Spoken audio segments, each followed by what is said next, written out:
الشیطان الرجیم بسم اللہ الرحمن الرحیم ماشاءاللہ لا حول ولا قوة الا باللہ العلی العظیم الحمدللہ الملک القدوس السلام المؤمن المہیمن العزیز الجبار المتکبر الحق الذي قوله حق ووعده حق وأمره حق وقال الحق في كتاب الحق ويعلمون أن الله هو الحق الصلاة والسلام على النبي الحق والنبأ الحق وصاحب كتاب الحق وقال الله لحقه إنا أرسلناك بالحق هو أبو القاسم محمد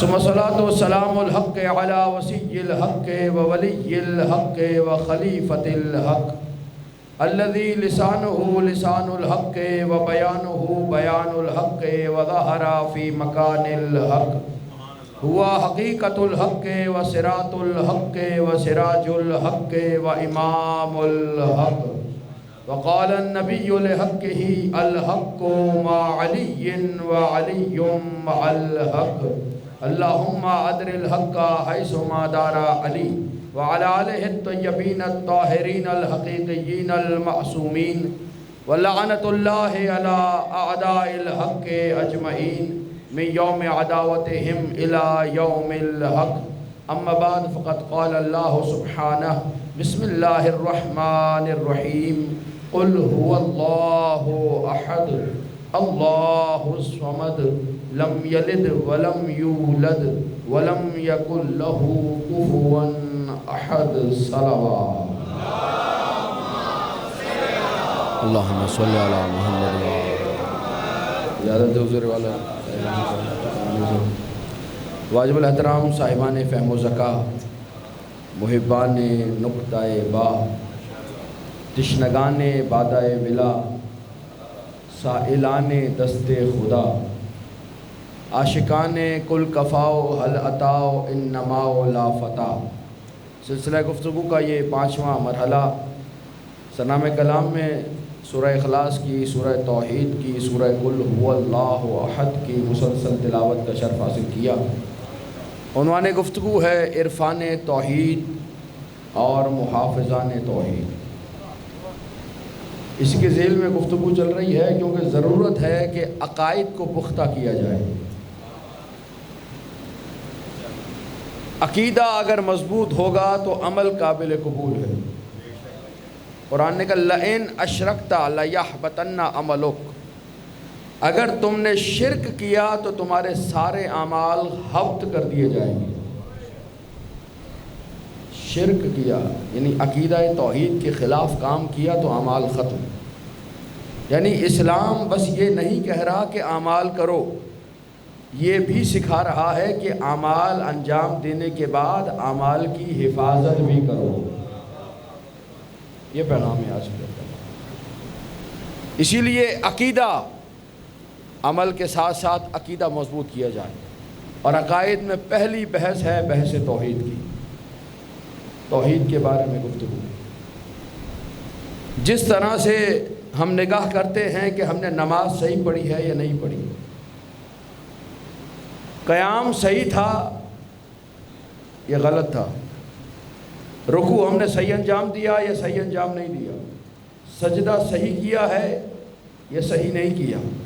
جس طرح سے نماز کو دیکھتے ہیں، روزے کو دیکھتے ہیں، حج کو دیکھتے ہیں، اپنے اعمال کو دیکھتے ہیں، اسی طرح سے عقیدے کو بھی دیکھنا پڑے گا کہ جس کے لیے نماز پڑھ رہے ہیں اس پہ عقیدہ صحیح ہے یا نہیں ہے، جس نبی نے نماز بتائی ہے اس پہ عقیدہ صحیح ہے یا نہیں ہے، اور جس امام نے نماز بچائی ہے اس پہ عقیدہ۔ ساری زبانیں شکر گزار اپنی توجہ، صلوات بھی محمد والے محمد پہ پڑھتے ہو۔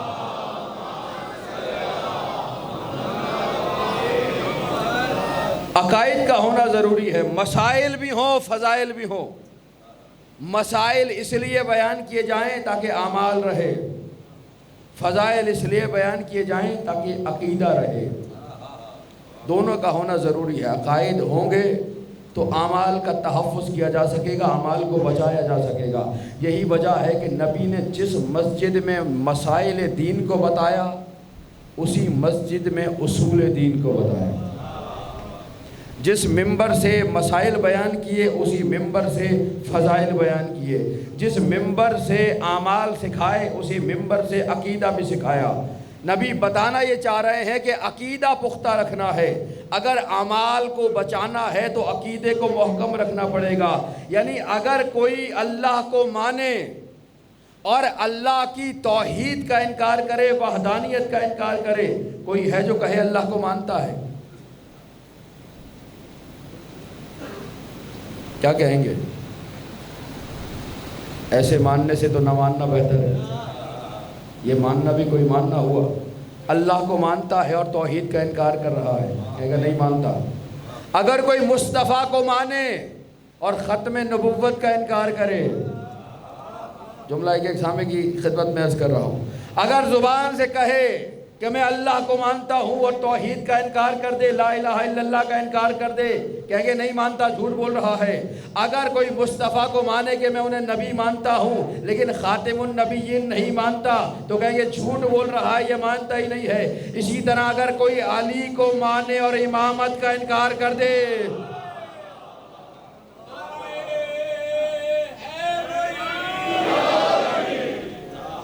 بزرگوار نے نعرہ لگا کے بتا دیا ہے، نوجوانوں یاد رکھنا، جسم بوڑھا ہو سکتا ہے، علی کی محبت کبھی بوڑھی نہیں ہو سکتی۔ علی کی بادشاہی ہے، علی کی بادشاہی ہے، علی اس میں الہی ہے، ہر ایک میزان میں تولا، زباں کے ساتھ دل بولا، علی مولا، علی مولا، علی مولا، علی مولا۔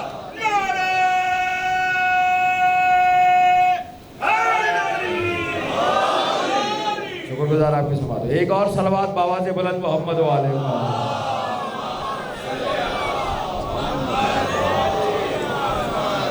آج مختصر گفتگو رہے گی کیونکہ آپ نے جانا بھی ہوتا ہے، زیادہ زحمت سماعت نہیں دوں گا، تھوڑی سی بات آپ کے حوالے، لیکن بات کام کی بڑی قیمتی بات ہے۔ کل تک ہم اس بات پر پہنچے کہ توحید ہے، ذہن میں ہے، مرکب نہیں۔ کیا معنی ہے توحید کے؟ نفی تعدد، متعدد بھی نہیں ہے، نفی ترکیب، کسی سے مل کے بھی نہیں بنا ہے۔ وحدانیت الہی، کل کی گفتگو ہو چکی، آج آگے بڑھ رہے ہیں۔ وہ ذات کے بارے میں بات تھی، اللہ کی ذات متعدد نہیں ہے، خدا متعدد نہیں، ایک ہے۔ اس کی ذات مل کر نہیں بنی، بسیط ہے، مرکب نہیں ہے۔ اگر مل کے بنے تو اپنے جز کا محتاج ہو جائے گا، جو محتاج ہو جائے وہ تو علی نہیں ہوتا۔ اپنے جز کا، اپنے سے چھوٹے کا محتاج ہو جائے، علی بھی بڑے کا محتاج ہے، چھوٹے کا نہیں، مظہر بن کر آیا۔ آج کی گفتگو صفات الہی، صفات۔ اب صفات کی، اللہ کی جو صفات ہیں، معروف صفات، علم الہی، علم صفت ہے، قدرت الہی، حیات الہی، قیمتی بات ہے، تھوڑی سی مشکل ہے لیکن آسان کر کے آپ کی سماعتوں کی نظر کرو، یاد رہے، بات اچھی ہے۔ صفات الہی اس کی عین ذات ہیں یا خارج ذات ہے؟ بس بات صرف اتنی سی، آج کی بات بس یہی ہے۔ اللہ کی صفات عین ذات ہے یا خارج ہے، باہر سے آ کے ملی ہے، عارض ہوئی ہے اس پہ۔ اب یہ خارج ذات کیا ہوتا ہے، عین ذات کیا ہوتا ہے، ابھی بات کرتے ہیں۔ ہماری بھی کچھ صفات وہ ہیں جو عین ذات ہیں، کچھ صفات وہ ہیں جو خارج ذات ہیں، باہر سے آتی ہیں۔ عین ذات کیا ہے؟ جو ہماری ذات کے اندر ہے۔ آپ کی جو عین ذات، جو آپ کے اندر ایک صفت ہے جو آپ کے اندر ہی ہے، اس صفت کا نام ہے انسانیت، باہر سے نہیں آتی۔ جب سے آپ ہیں تب سے صفت آپ کے ساتھ ہے۔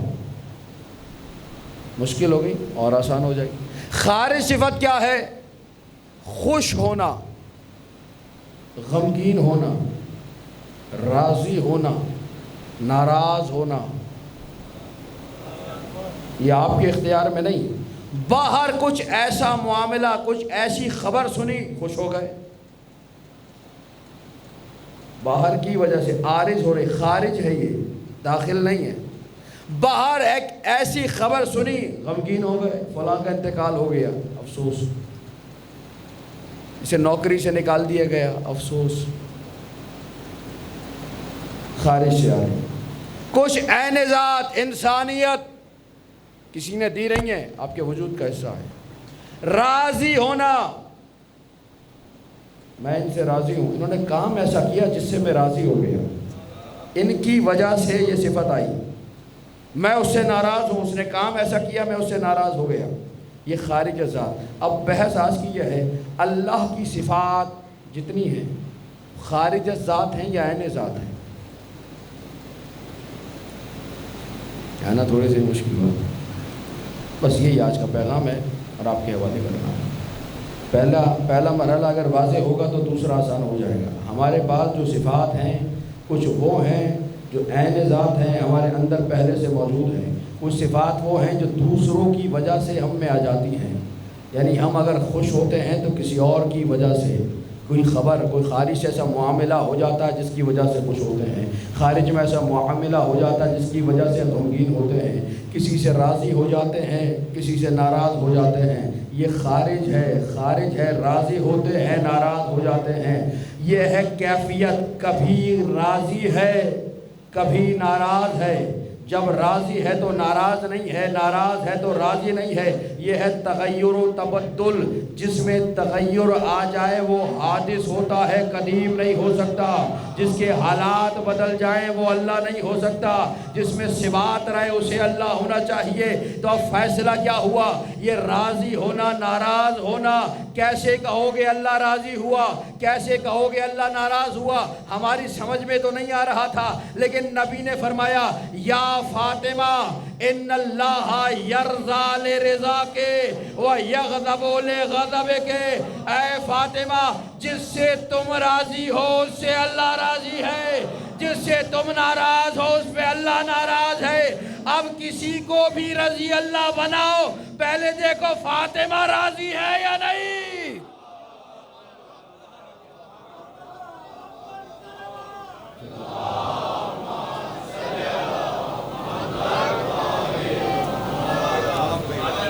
ایک ایسے صلوات اور محمد و آل محمد کی ذات پہ۔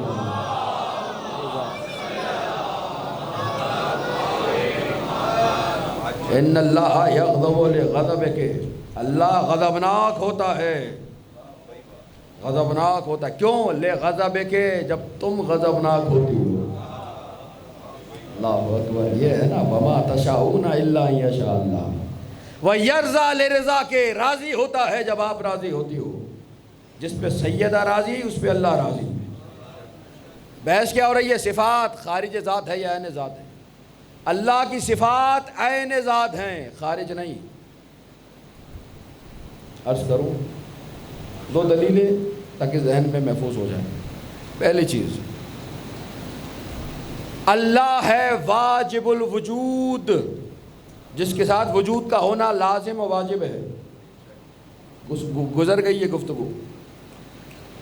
اللہ ہے علت العلل، جب واجب الوجود ہے اور صرف اللہ ہے سب سے پہلا وجود، جس کے لیے وجود کا ہونا لازم ہے، باقیوں کے لیے ممکن ہے، وجود نہیں تھا وجود انہیں ملا، پھر وجود نہیں رہے گا، اللہ نے وجود دیا ہے، علت ہے علل کی، یہ سب معلول ہیں، ان کی علت اللہ ہے جو انہیں عطا کر رہا ہے۔ ٹھیک ہو گئی بات؟ یہ جملہ حل ہو گیا نا؟ اللہ کی وجہ سے علت ملی ہے سب کو، معلول ہے، علت اللہ ہے، دینے والا اللہ ہے۔ اب جنہیں دیا ہے ان کے پاس کیا کیا ہے؟ علم ہے، طاقت ہے، حیات ہے، کمالات ہیں۔ اس معلول کے پاس علم بھی ہے، حیات بھی ہے، طاقت بھی ہے، کمالات بھی ہے۔ جب معلول میں اتنا کچھ ہے تو جو علت العلل ہے،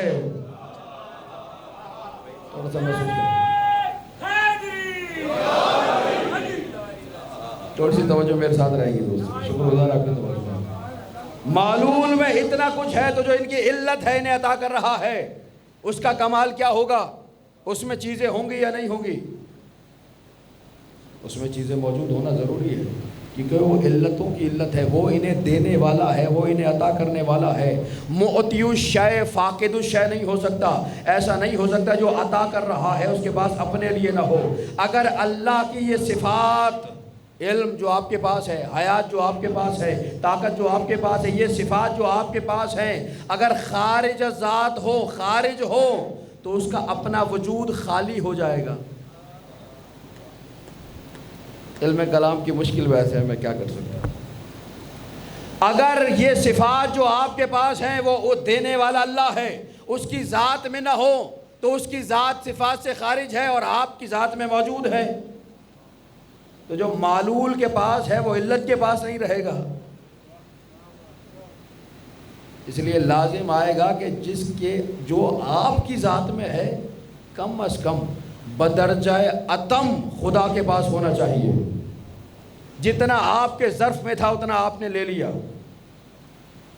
اب صلاحیت اپنی اپنی ہے، علم کا فیض تو ایک ساتھ جاری ہوتا ہے، جس کا جتنا ظرف ہوتا ہے وہ اس میں سے لے لیا کرتا ہے۔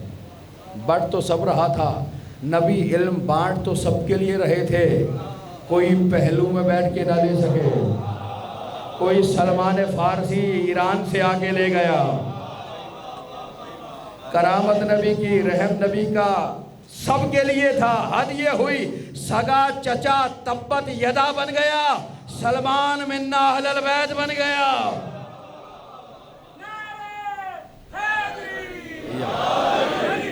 صفات ذات کا حصہ ہے، ذات سے خارج نہیں، ایک دلیل۔ دوسری دلیل، اللہ کی صفات خارج از ذات نہیں، اگر خارج مانیں گے تو وہ اس سے مل کے بنے گا، جز کہلائے گی۔ خارج اور داخل ملے گا تو خدا بنے گا۔ جو مل کے بنے مرکب، جو مرکب ہو جائے وہ اپنے جز کا محتاج، جو محتاج ہو جائے وہ خدا نہ رہے۔ کلیئر ہو گئی؟ اچھا خارج ہے، مان لیا بالفرض کہ اس کی صفات ذات میں نہیں ہے، خارج میں ہے۔ خارج میں ہے تو یہ بتائیے وہ جو خارج میں ہے وہ واجب الوجود ہے یا ممکن الوجود ہے؟ اگر وہ چیز جو اللہ کے خارج میں ہے وہ واجب الوجود ہوئی تو دو واجب الوجود ہو گئے، اور اصول بنا تھا کہ ایک ہی ہے۔ ویسے ہم کر چکے اس موضوع پہ۔ اور اگر وہ ممکن الوجود ہے تو ممکن اور واجب ایک ساتھ جمع ہو نہیں سکتے۔ کہ ممکن الوجود بھی ہو، واجب الوجود بھی ہو، ایک ساتھ ہو جائے، نہیں ہو سکتا۔ ماننا پڑے گا اس کی صفات خارج میں نہیں ہے، صفات اس کے وجود میں ہے۔ اب مسائل یہ ہیں، صفات مختلف ہیں، ایک ذات میں مختلف صفتیں کیسے آ جائیں؟ اور تھوڑی سی مشکل بات، بالکل آسان، بچے بھی سمجھ لیں گے۔ ایک مفہوم ہے کتاب آسمانی۔ کتنی ہیں آسمانی کتابیں؟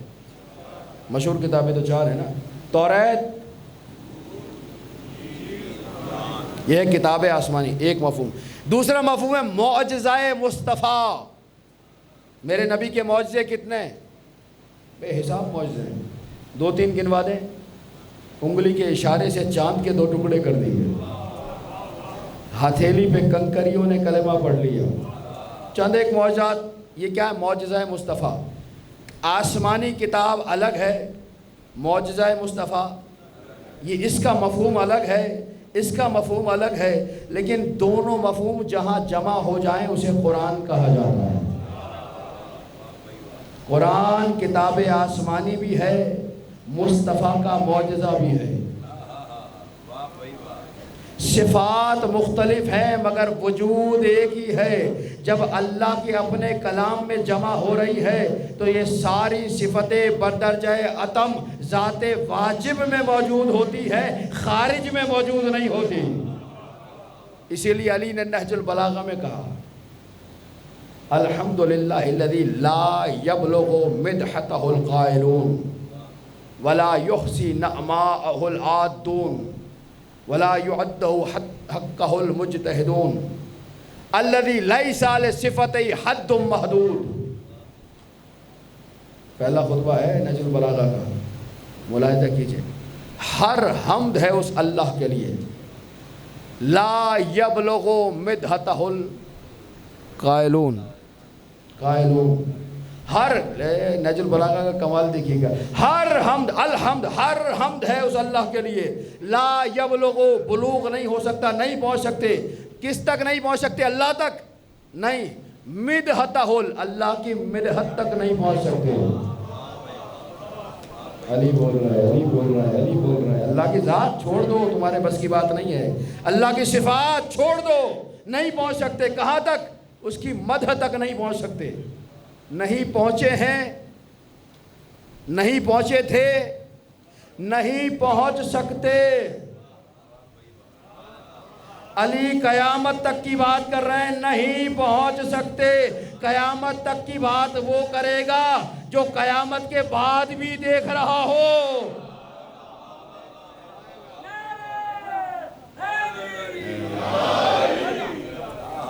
قیامت تک کی بات وہ کرے گا جو دیکھ رہا ہو قیامت تک کیا ہونے والا ہے. زمان میں محدود نہ ہو. زمان بعد میں بنا، یہ پہلے بنے. زمان کا وجود بعد میں ہے، ان کا وجود پہلے ہے. لا یبلغ مدحتہ القائلون. کیوں؟ مادحون ہونا چاہیے. مدحت کرنے والے کو مادح، مدح کہا جاتا ہے. قول بولنے والے کو قائل کہا جاتا ہے. علی یہ نہیں کہہ رہے کہ مادحون نہیں پہنچ سکتے، کہہ رہے ہیں قائلون نہیں پہنچ سکتے. علی کا کلام ہے. توجہ ہے نا میرے سارے سننے والے صاحبان فہم، صاحبان علم تشریف فرمائے. زیادہ زحمت آج ہے بھی نہیں. علی یہ نہیں کہہ رہے لا یبلغ مدحتہ المادحون، نہیں. لا یبلغ مدحتہ القائلون. قول کہنے والے، کہنے والے، بولنے والے اس کی مدحت تک نہیں پہنچ سکتے. یا امیر المومنین، یا امیر المومنین. مدحت کی بات ہو تو مادح کہا جاتا ہے، مدح کہا جاتا ہے. آپ قائل کیوں کہہ رہے ہیں؟ آپ کو کہنا یہ چاہیے یہ مدح کرنے والے اس کی مدح تک نہیں پہنچ سکتے. جواب پلٹ کے دیں گے، جب مدح تک پہنچ نہیں سکتے تو مدح کیسے بنیں گے؟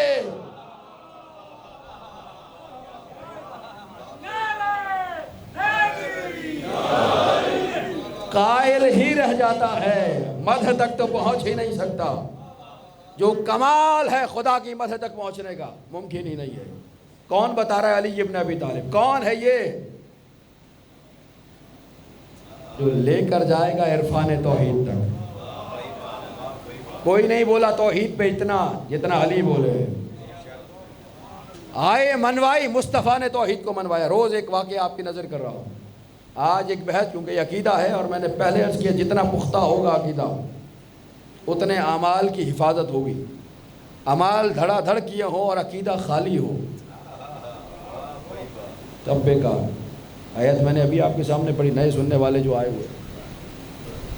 لئن اشرکتا لیحبطن عملک. اگر شرک کیا سارے اعمال حبط کر دوں گا. اشرکتا کس سے بات کی جا رہی ہے؟ نبی سے کہہ رہا ہے. لئن اشرکتا، اگر آپ نے شرک کیا، لیحبطن عملک، سارے اعمال حبط ہو جائیں گے. قرآن میں 2 آیتیں ملی، لہجہ بگڑا ہوا، لہجہ مختلف. ایک یہ آیت ہے کہ جس میں کہا جا رہا ہے اگر آپ نے شرک کیا اعمال حبط ہو جائیں گے. ایک غدیر والی آیت ہے اگر آج مولانا بنایا.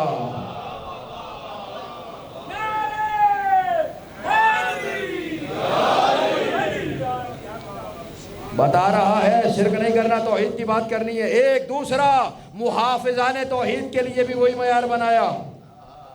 اب جملہ آپ کے لیے آسان کر دوں، نبی سے نہیں کہہ رہا کہ شرک کرنا. نبی کو نہیں روکا کہ اگر آپ نے شرک کیا اعمال حبط کر دوں گا. نبی کے وسیلے سے ہم سے کہا جا رہا ہے خبردار شرک کیا تو اعمال حبط ہو جائیں گے. شرک نہیں کرنا. کون کہہ رہا ہے؟ اللہ.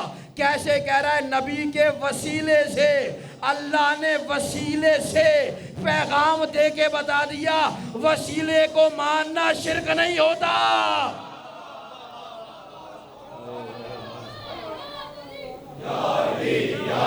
شکر گزار آپ توجہات کا، شکر گزار ہوں۔ شکر گزار صاحبان فہم کی محبتوں کا، آپ کی توجہات کا ایک سامنے کا میں شکر گزار ہوں۔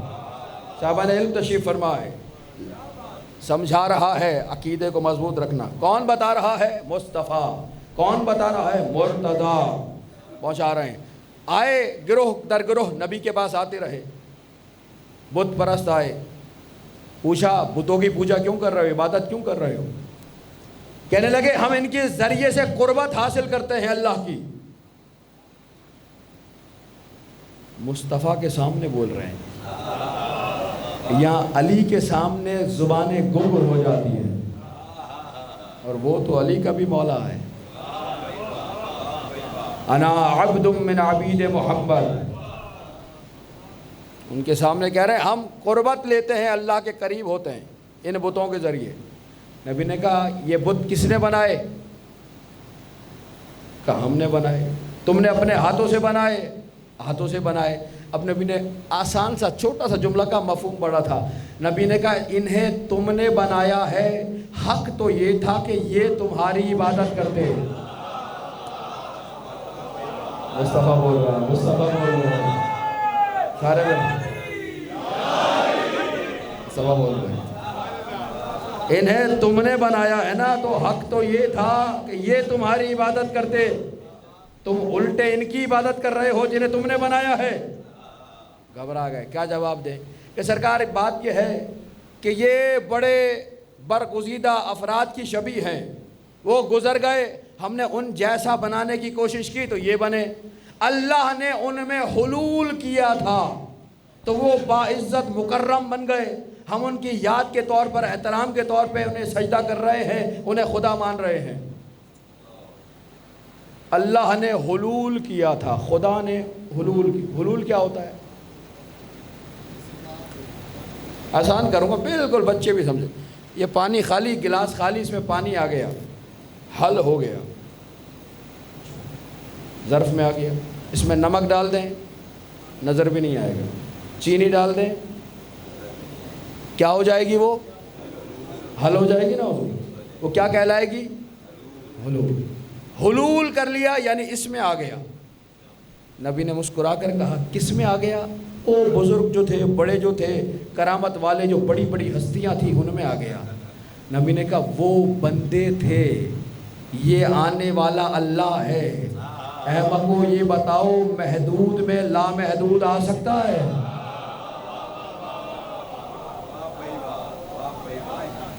یہ حادث ہے، وہ قدیم ہے، یہ محدود ہے، وہ لامحدود ہے۔ یہ نظریہ آج بھی کہیں کہیں سر اٹھاتا ہے، ان کے لیے بھی کہہ رہا ہوں۔ فلاں میں اللہ اتر آیا، اس میں اللہ آ گیا، اس میں اللہ دکھائی دینے لگا، اس میں، یہ میں تو ہے نہیں، لامکاں ہے۔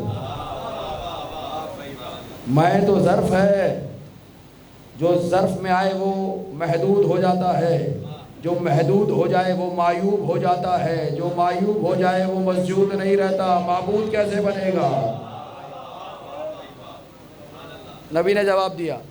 دوسرا آگے بڑھا، کہنے لگا نہیں حضور بات یہ نہیں ہے، بات یہ ہے کہ اللہ نے چونکہ آدم کے سجدے کا فرشتوں کو حکم دیا تھا آدم کو سجدہ کرو، ہم موجود نہیں تھے، ہم بھی چاہتے ہیں جب فرشتہ آدم کو سجدہ کر رہا ہے تو ہم محروم کیوں رہیں، تو ہم نے بھی چاہا کہ سجدہ کریں، لیکن ہمارے سامنے وہ موجود نہیں ہے، تو ہم نے بس یہ بت بنائے اور سجدے میں گر گئے۔ جب دلیل نہ ہو نا تو ایسے راستے نکالے جاتے ہیں، نکالے جا رہے ہیں۔ نبی نے مسکرا کر کہا فرشتوں نے آدم کو سجدہ کیا کیوں؟ اس لیے کہ اللہ نے حکم دیا تھا، اگر تمہیں بھی حکم دیا ہے تو وہ آیت بتا دو۔ یہ کیا تعویل کر رہے ہو کہ آدم کو سجدہ تمہیں کہا ہے تو تم بتاؤ کب کہا سجدے کرنے کا؟ کہنے لگے مہلت دیں اور سوچ کر آئیں گے۔ لکھا کچھ دنوں کے بعد آئے اور 25 افراد مصطفیٰ کی خدمت میں آ کر کہنے لگے ہاتھ بڑھائیے ہم کلمہ پڑھنا چاہتے ہیں. صلوات بھی محمد و آل محمد کے ذات میں.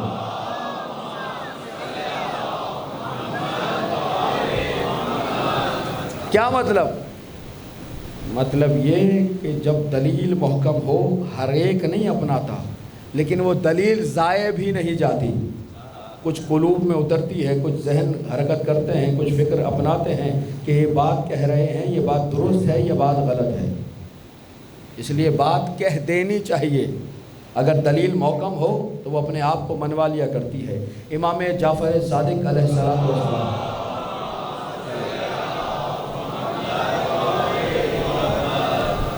امام مدینہ میں ہے. امام کا شاگرد بھی حشام بن حکم. عبد الملک ایک شخص ہے، وہ امام سے ملنے کے لیے آیا. ملحد ہے، خدا کو نہیں مانتا. نظریہ یہ ہے کہ دنیا خود بخود وجود میں آ گئی. محافظان توحید منوا رہے ہیں کہ خود بخود نہیں آئی، بنانے والا ہے. آیا امام کی خدمت میں، سوال کیا. امام نے کہا کیا عقیدہ ہے؟ عقیدہ یہ ہے دنیا خود بخود بنی ہے. امام نے کہا تیرا نام کیا ہے؟ اس نے کہا عبد الملک. ملک یعنی بادشاہ. امام نے کہا تو جس بادشاہ کا عبد ہے وہ زمین کا بادشاہ ہے یا آسمانوں کا بادشاہ ہے؟ گھبرا گیا. اس کے بیٹے کا نام تو عبداللہ، اس لیے اسے کنیت کے طور پہ کہا جاتا ابو عبداللہ، ابو عبداللہ. امام نے کہا کنیت کیا ہے؟ ابو عبداللہ. یہ جو تو عبداللہ کا باپ ہے، وہ تیرا بیٹا جس اللہ کا عبد ہے وہ اللہ کون ہے؟ چپ ہو گیا، گونگا ہو گیا، چلا گیا. مکے میں حج کے دوران ملا، طواف امام کر رہے تھے. امام کو کوہنی ماری اس نے. جہاں جواب نہ ہو نا وہاں پھر یہ حرکتیں شروع ہو جاتی. آج دنیا شیعوں پہ ظلم کر رہی ہے، ستم کر رہی ہے. ہمیں تعجب نہیں ہے کیونکہ تمہارے پاس جواب جو نہیں ہے. دلیل سے بات نہیں کر سکتے تو دوسرے راستے اختیار کرتے ہیں. کونی ماری. امام نے غور سے دیکھا، کہا طواف کے بعد آؤ بات کرو. حشام بن حکم اسے امام کی خدمت میں لے کر آیا. کہنے لگا میرا نظریہ وہی ہے کہ کوئی خدا نہیں، زمین خود بخود وجود میں آ گئی، کائنات خود بخود بن گئی. امام نے کہا اچھا تو زمین کے نیچے گیا ہے کبھی؟ دیکھا ہے زمین کے نیچے کیا ہے؟ کہنے لگا نہیں گیا. آسمانوں کے اوپر گیا ہے؟ دیکھا ہے کیا ہے؟ کہنے لگا نہیں گیا. مشرق میں گیا ہے کبھی دیکھنے؟ کہنے لگا نہیں گیا. مغرب میں کہیں دیکھنے گیا ہے؟ کہنے لگا نہیں گیا. امام نے کہا گیا کہیں بھی نہیں ہے، انکار پھر بھی کر رہا ہے. میں کہوں چھت پہ کوئی نہیں بیٹھا ہوا، آپ کہیں گے آپ نے دیکھا؟ گئے دیکھنے کے لیے؟ گیا کہیں بھی نہیں ہے، انکار پھر بھی کر رہا ہے. گھبرایا. کہنے لگا میرا گمان کہتا ہے کہ کچھ بھی نہیں ہے. امام کہہ رہے ہیں گمان نہیں، یقین ہونا چاہیے. عقیدہ گمانوں پہ نہیں بنتا، عقیدہ یقین پہ بنتا ہے. دلائل دیے، ایمان لایا. محافظ توحید نے توحید تک پہنچایا. کیوں؟ مقصد یہی ہے، فرش پر آئے ہیں تاکہ دنیا کو وہاں تک لے کر جائیں. کربلا نام ہے حفاظت توحید کا. یزید کچھ اور نہیں کر رہا تھا، توحید پہ حملہ کر رہا تھا.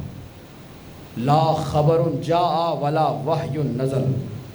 نہ کوئی وحی آئی، نہ کوئی خبر آئی، نہ کوئی رسول آیا. لعبت بنی ہاشم بالملک فلا خبر جاء ولا وحی نزل. یہ بنی ہاشم نے لعبت، لہو و لعب، ایک ڈھونگ رچایا، کھیل رچایا تھا حکومت اختیار کرنے کے لیے. حملہ کیا توحید پر. محافظ توحید اٹھا، حسین ابن علی. اللہ اکبر. کہ یزید حسین گھر لٹا سکتا ہے لیکن توحید پہ حملہ برداشت نہیں کرے گا. عزیزانو حسین تو امام ہے نا، توحید کا دفاع کرے گا، لیکن سلام ہے زینب کبریٰ پہ. واہ حسینہ، واہ مظلومہ، واہ غربتہ.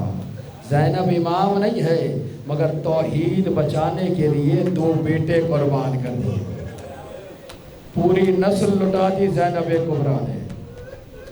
اجرکم اللہ، درد کا جملہ آپ کے حوالے کر رہا ہوں، شہزادی آپ کیوں لٹا رہی ہیں؟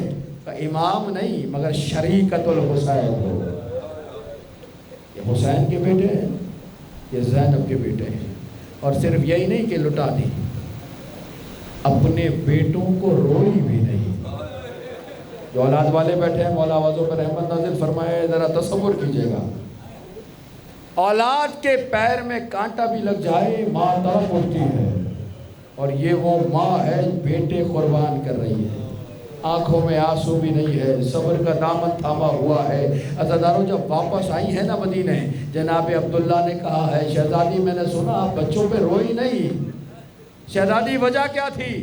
تڑپ کر کہنے لگی میں اس لیے نہیں روئی کہ اگر زینب حسین کے سامنے روتی کہیں میرے بھائی کا دل شکستہ نہ ہو جائے، میرا بھائی اور غم زدہ نہ ہو جائے کہ بہن کی نسل ختم ہو گئی۔